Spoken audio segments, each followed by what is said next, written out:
I mean, the Detroit Pistons are just finding the best ways to put their fans through the most anxiety possible almost every single game. An awful loss to the Milwaukee Bucks. We'll break it down today's episode of the Locked On Pistons podcast.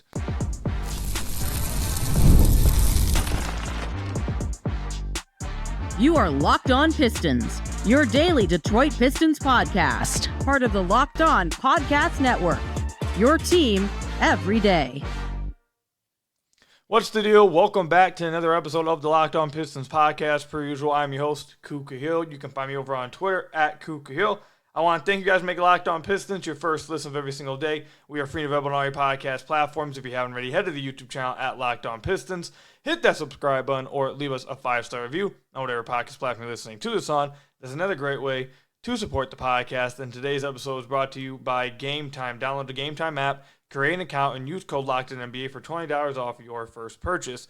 Today's episode, later on, I want to try to find some positive takeaways. Don't want to be, just completely doom and gloom and negative. We're going to try to find some positive takeaways a little later. And like we do almost every episode after a game, we're going to look ahead at the Pistons' future schedule and see how this impacts them moving forward and what it's looking like moving forward. Look, this is another game the Pistons should have won. I feel like almost every game I've came on here and I've recorded and said the Pistons should have won this game. And this is just another one when they fumbled the game away. And there's a lot of blame to go around here. There is a lot of blame to go around. What I want to start with is this. Isaiah Stewart cannot get ejected from this game. Stu in the third quarter, he does what I believe is just a dangerous, unacceptable play. If you played basketball your whole life like I have, you know there is one unwritten rule. When a guy is in the air, you do not push, shove, pull, anything. When a guy is in the air, you don't do anything like that because that guy does not have control of his body. So if you do something like that, it is a legitimately extremely dangerous play because he can't control how he's going to land. Give you guys a story. Did it one time. I did it one time as a 19-year-old. Went to Wayne State. At a gym. I was playing with some of the college players. Guy went for a layup. Got behind me, went for a layup. I pushed him a little in the back. The security guards had to get involved. And that right there is when I learned my lesson instantly. But that's just something you cannot do that. Stu grabbed Giannis's jersey as he went up and whipped him to the ground. Hard fall, he got ejected. Just that kind of stuff's not going to ever be cool to me. I don't know. I don't care what jersey you're wearing, who you're representing, what team you play for. That as someone who's played basketball their whole lives, that's just not cool. I'm not cool with that. But just forgetting the play, just the impact on the game, Stu is by far their best defender on Giannis. And they're already dealing with injuries, too. Jaden Ivey, who was out this game. Simone Fontecchio, who was out this game. Obviously, they're still without Asar Thompson. They're without Tim Hardaway Jr. They are already shorthanded, and the Bucks were already starting to try to creep back into this game in the third quarter after the Pistons found themselves up by 20. And then Stu not only gets himself ejected, he gives him 2 free throws, he gets the crowd involved, and then now the Pistons have to guard Giannis with Paul Reed and Jalen Duren the rest of the game. And Giannis ended up with 59 points. So that right there was the beginning of the downfall. That's the major mess up number one. That cannot happen. That play, that decision making, that just can't happen. That's number one. Number two, he's a rookie, so we're not going to kill him too much. But Ron Holland, JB Bickerstaff, 2 straight games drew up an absolute beautiful out-of-bounds play at the end of games for the Pistons to get a chance to win the game. 2 back-to-back tremendous out-of-bounds play calls. Obviously, we know about the one that won in Miami. This one, he did a variation off of that, except it was Ron Holland diving to the rim. Cade throws a great pass to Ron. Ron's able to control it, get a shot up in the air. Giannis fouls him with 1 second left. No timeouts for either team. All he has to do is make one, and the Pistons have won that game. If he just makes one, it's over.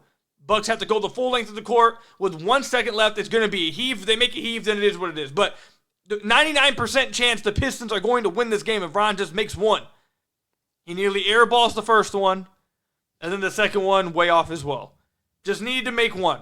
So Stu put them in a terrible position.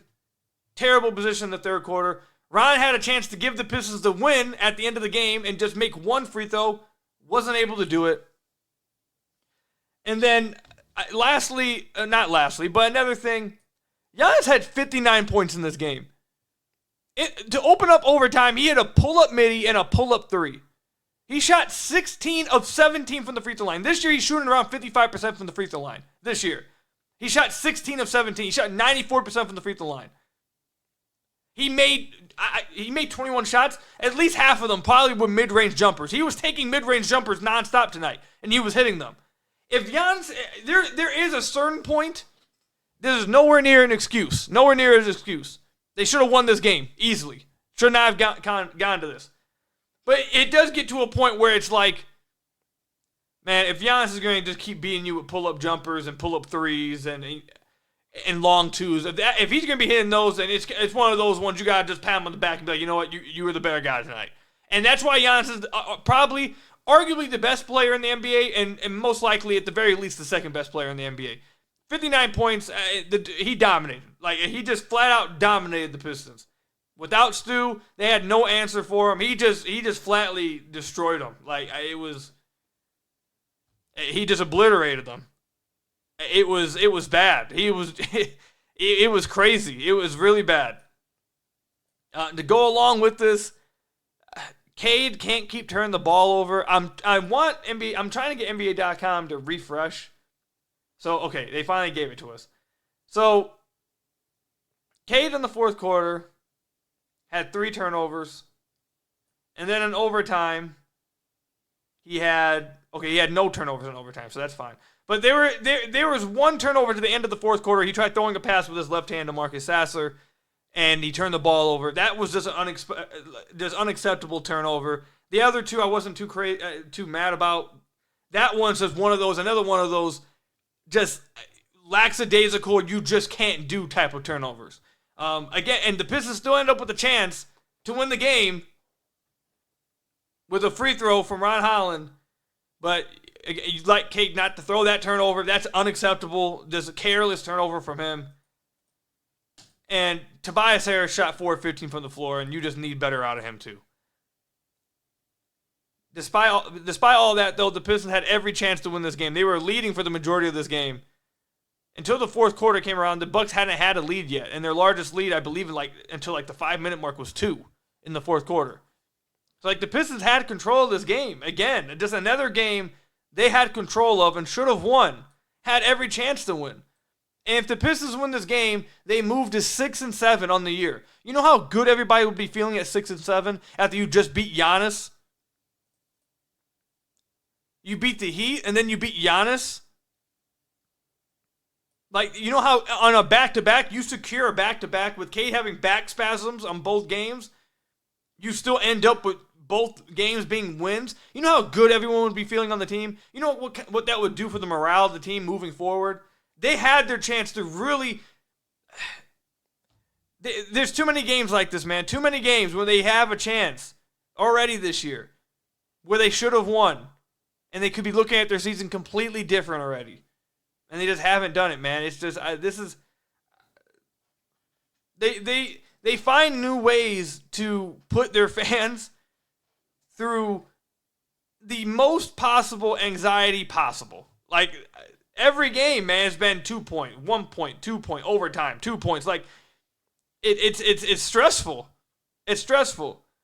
But look, man, you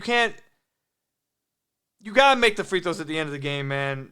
We're not going to kill him too much because he's a rookie, man. But you got to make the free throws. Stu can't get ejected from this game when you're already shorthanded and you're the best defender for the best player on the other team. Especially with a reckless play like he had. You just can't do that. You just can't. This is going to be... I saw people saying it. I won't argue against it. People calling it the worst loss of the year. I mean, this one sucks. This one is going to hurt this team. I'm sure this one stings a lot in the locker room right now. A lot in the locker room.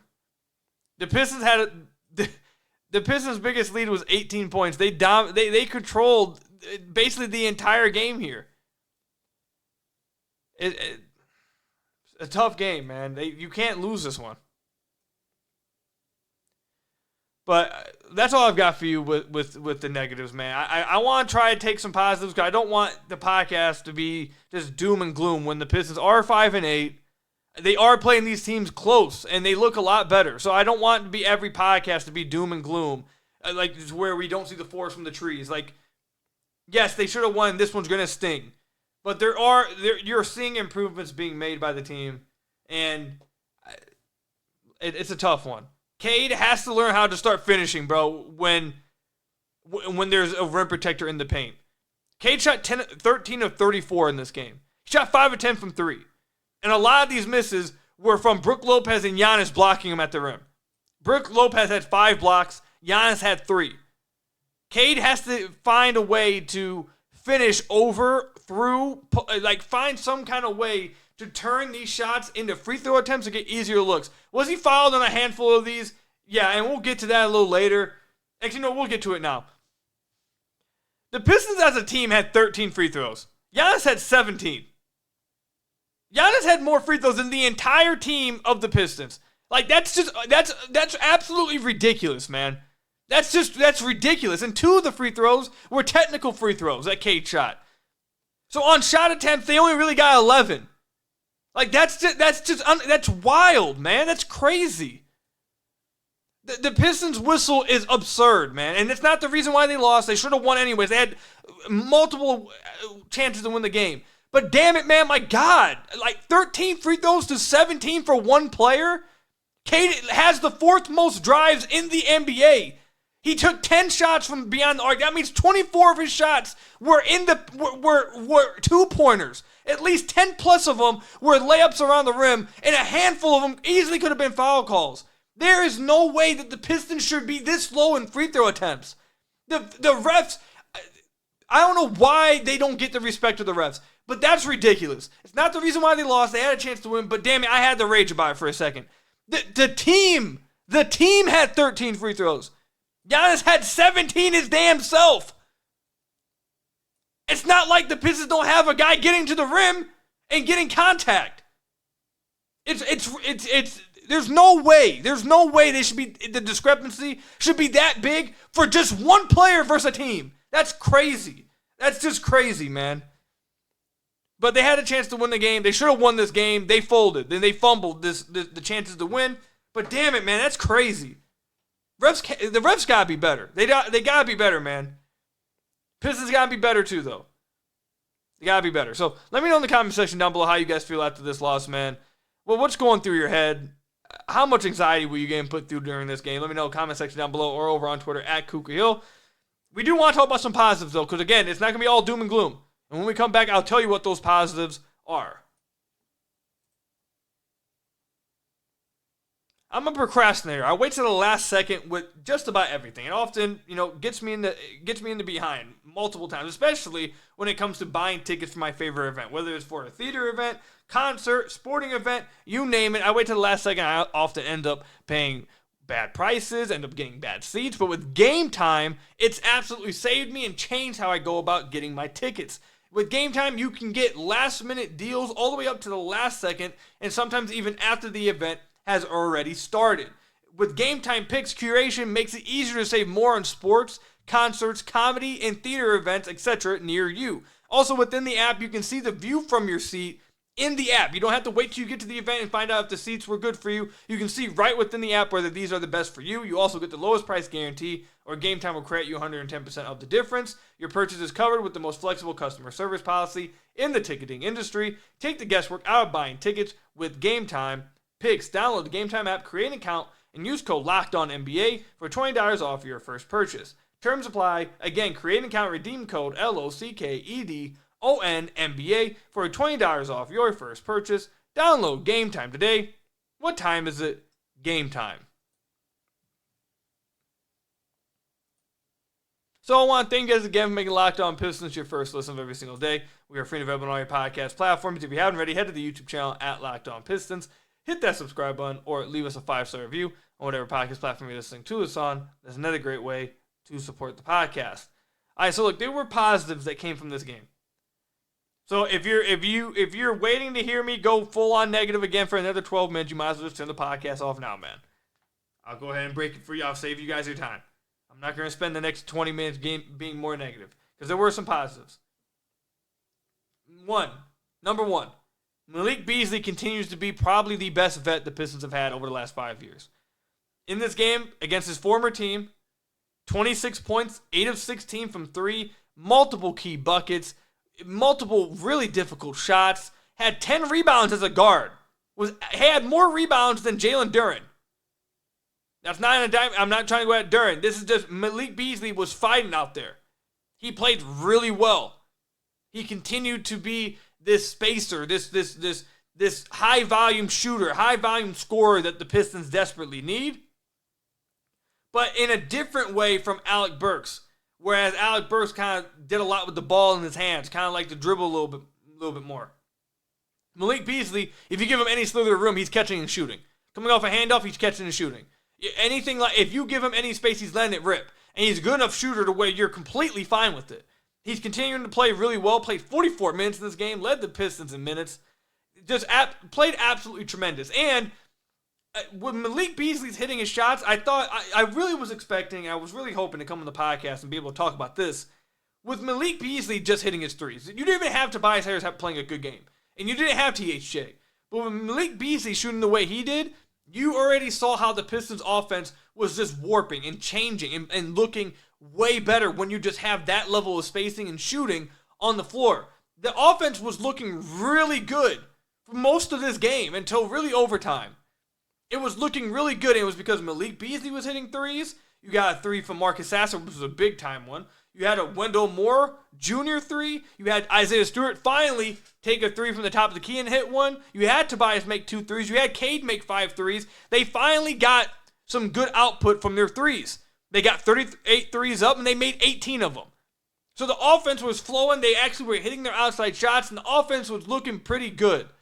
I was really hoping we could come on the podcast and that be the main thing we talked about, but obviously things just didn't go the way. But Malik Beasley really spearheaded that, man. He was playing exceptional against his former team and really played his he played his tail off, man. Played hard as hell and made incredible shots. That's one. 2, Ron Holland, look, he missed the free throws. I'm going to leave him alone for that. He's a rookie. We'll let him by. Sucks. It hurts. It stings the fan base. It's going to sting the locker room. It sucks. But we're going to let him live. He's a rookie. Outside of that, I thought he played a fine game. I thought he was under control. I thought he showcased his touch around the rim on numerous possessions. You saw him get creative. Even with his misses, a lot of his drives were pretty interesting and showed his tantalizing potential. I thought this was one of his better games of the year. Again, felt more comfortable, felt more in place offensively. Just felt like he was. This is the one. There's been a few times, but this is one of the times where I watched him on the floor, and he felt like, yeah, that's an NBA. Like I'm an NBA player. I deserve to be here. I know what I'm doing out here. He just felt comfortable, and he looked good for the most part. So I thought Ron really looked good. I'll give Jalen Duren this. Jalen Duren had 5 fouls entering overtime, and he was able to play that whole time without picking up a foul. Or he entered overtime. Yeah, he entered overtime with 5 and didn't pick up a foul at all. And I thought, look, Giannis had 59, so I'm not going to come on here and say he played good defense, all right? But I thought he did the best. Within Jalen Duren's capabilities, I thought he did his best. I don't think his best is obviously good enough against Giannis, which is why he really would have liked to have Stu. But I thought he really was giving it his all, and I thought he did what he could. 59 points is 59 points, but he did, like, it wasn't from lack of effort or trying or not being physical. Like, he did what he could. Giannis is just Giannis, man. And Giannis hit, like, legitimately, like, 10 pull-up middies. Like, the Pistons were letting him take the middies, and he was just hitting them. At that point, again, you just got to pat him on the back and say you won. Like, it is what it is. But I want to give Jalen Duren some credit with that, bro. Because even though, again, 59 points is 59 points, but he was, with 5 fouls, I thought he still remained physical and tried his best and gave it his all to try to slow down Giannis. Giannis had it going tonight, man. I tweeted this out. I have to carve out a time on the podcast to mention this. At the end of the fourth quarter, the Pistons tied the game. Cade kind of went on a flurry. He comes out the game. I tweeted, I was like, why is Cade sitting? You can't have Cade sit at this time. And during that time, Sasser came into the game. And when Sasser came into the game, he hit 2 buckets during that quick stretch. 2 buckets during that quick stretch. Pistons called timeout, got Cade back into the game. That stretch from Sasser was big time. They needed those buckets while Cade was on the floor or was off the floor. People may gloss over it, may not notice it or care much about it, but those are big time buckets for Cade to be able to sit for a second with his back spasm, try to get his breath, and then get right back into the game. Sasser was able to keep the Pistons afloat with those 2 buckets. 2 buckets were the big deal. They went to overtime. They don't get there without that. So wanted to give him credit with that. And obviously he hit that big time 3 to even give him a chance at getting to overtime as well. So Sasser came through big time for him. And then the last thing I want to hit on is this. There's certain fans who are really missing the forest for the trees with this Kade Cunningham talk. We're really missing here, okay? The talk everyone wanted, for days, everyone wanted to see Cade score the ball in the fourth in overtime. Cade scored 10 points in the fourth quarter. Cade hit back-to-back threes to get the Pistons back into the game to tie the game. He then hit a transition. It wasn't a 3. He had his toe on the line. But then came in and hit another transition, what he believed to be a pull-up 3, back-to-back possessions. To get the Pistons, I believe the Pistons took the lead on that last one. I can confirm it for you guys.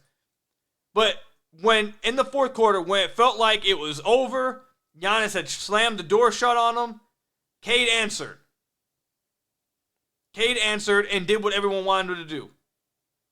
93-100, the Pistons take a timeout. Cade comes down, hits a 3. Cade comes down, hits another step back 3. Cade comes down, pull-up shot. Like, Cade got that. Yeah, that pull-up shot gave them a 2-point lead. 7-point game with 4 minutes left. It looks like the Pistons have absolutely fumbled away. And Cade came out here and answered the call. So he scored 10 in the fourth. And then in overtime, he had 7 points. He had 7 of the Pistons' 9 points. This is without Jaden Ivey. This is without Tim Hardaway Jr. This is without Simone Fontecchio. This is without now Isaiah Stewart. He's without anybody else that can really do any self-creation. He's doing all the creation against Giannis and Brook Lopez, who are just sitting in the paint. He was able to get the Pistons the lead in the fourth quarter late. They really shouldn't have even went to overtime. And then in overtime, again, when we'll go play by play. The Bucks opened it up with 3 straight shots. The Pistons are down by 8. And what does Cade do? Cade comes down, gets 2 free throws, makes both of them. Cade comes down, step back 3, cuts the lead back down to 5. Sasser with a cutting layup. Then Cade gets a driving dunk, cuts the lead back down to 5. Like, is there things Cade has to get better at? Yes, he still needs to improve his handle. He needs to be not as reckless with the ball. He didn't turn the ball over in overtime, by the way. I saw people saying that. He didn't do that. He can't be as careless with the ball. He needs to draw fouls some way. At a certain point, we can come on here and complain about the rest, but Cade has to do something to draw fouls. He just has to. Something has to change. Whether it's him, something has to change. At the end of the day, it has to go to him. So he has to draw free throws. He has to become a better finisher when attacking rim protectors like Brook Lopez. Is Cade a perfect player? No. Is he a finished product? No. Is he a superstar already? Is he a superstar yet? No. But we are really missing. People are really missing what's going on. Like, we're going way too far with this, and people are really missing what should be paying attention to. Cade showed up in the fourth, got the Pistons a chance to win, scored 7 of their 9 points in overtime, with no one else out there that can do any self-creation, create any gravity, any dribble penetration, without half his guys. Yes, he needs to get better. And he can't have some of these turnovers. But, like, come on. Like he had 35 points, 11 assists, 7 rebounds. 5 of 10 from deep. He was a -4 in the 7-point loss. Come on. I get it. He has to be better. He's not perfect. He needs to be criticized for things. He can't. I'm fine with criticizing him. But we're really missing the forest for the trees here. In the fourth quarter, he shot 4 of 10. In overtime, he shot 2 of 5. So what does that come down to? 6 of 15, so 40% from the field.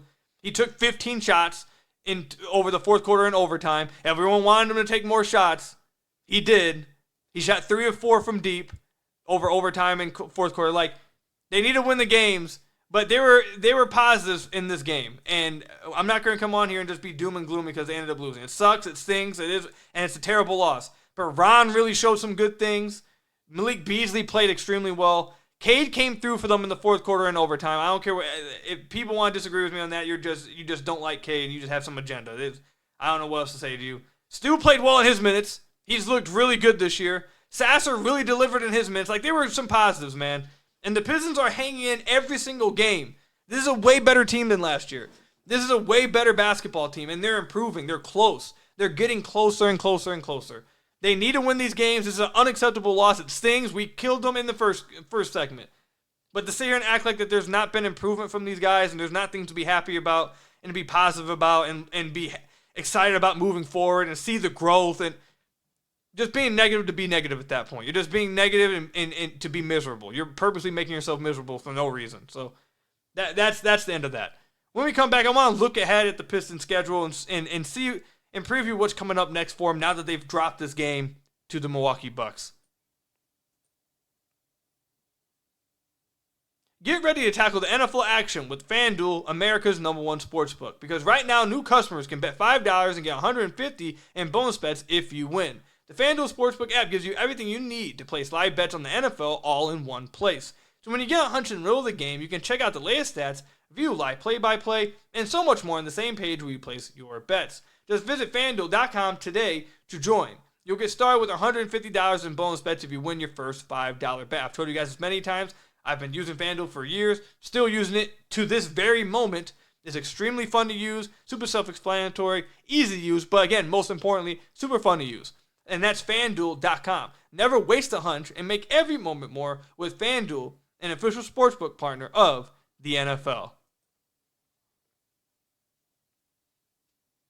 So I want to thank you guys again for making Locked On Pistons your first listen of every single day. We are free to available on all your podcast platforms. If you haven't already, head to the YouTube channel at Locked On Pistons.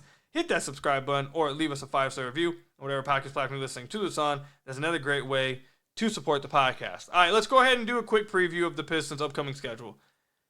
Again, I told you guys that November needed to be the month they needed to stack up wins if they were serious about like long-term play-in stuff and really, try and take that next step. And they haven't really been able to do it, man.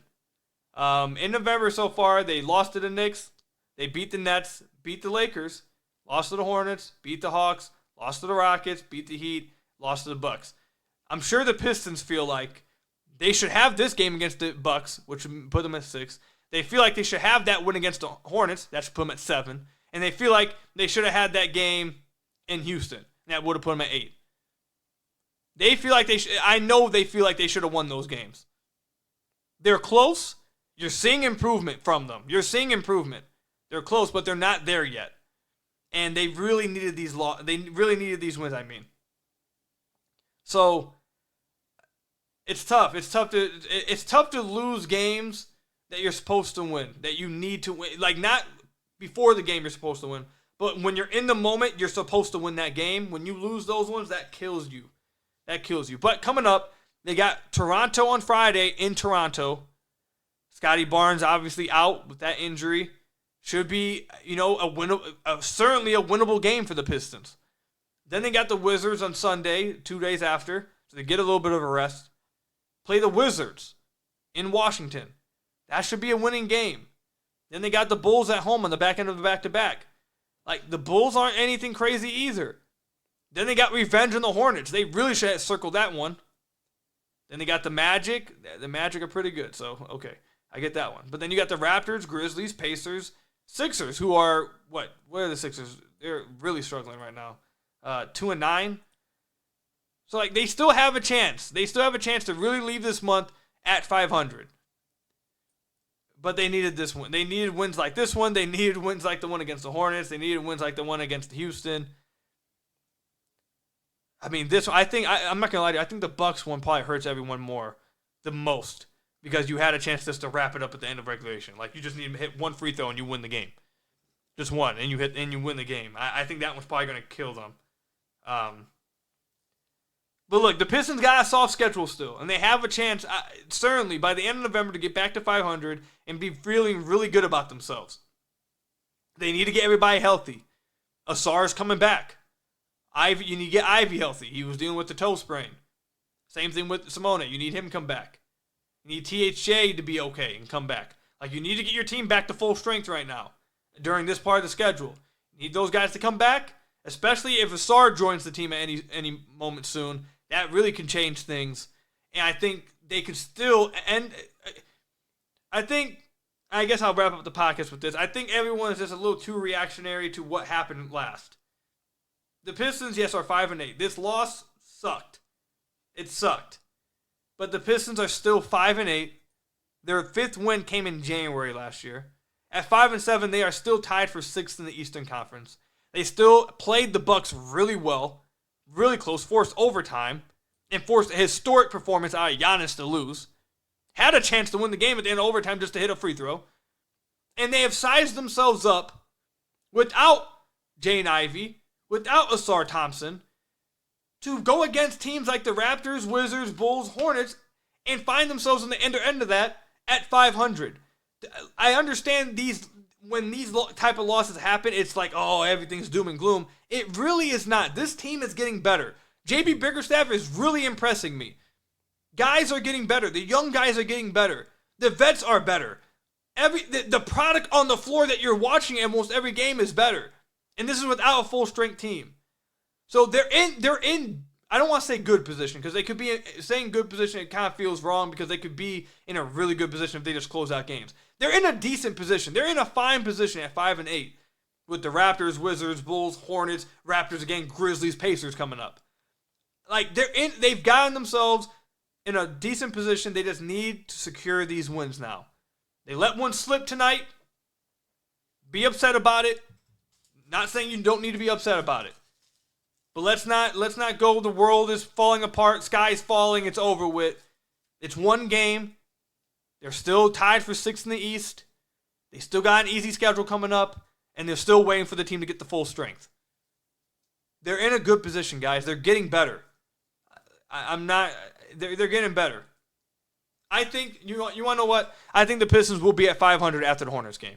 After the Hornets game, November 21st, I think the Pistons will be at 500. Write it down, book it. That's what I'm predicting.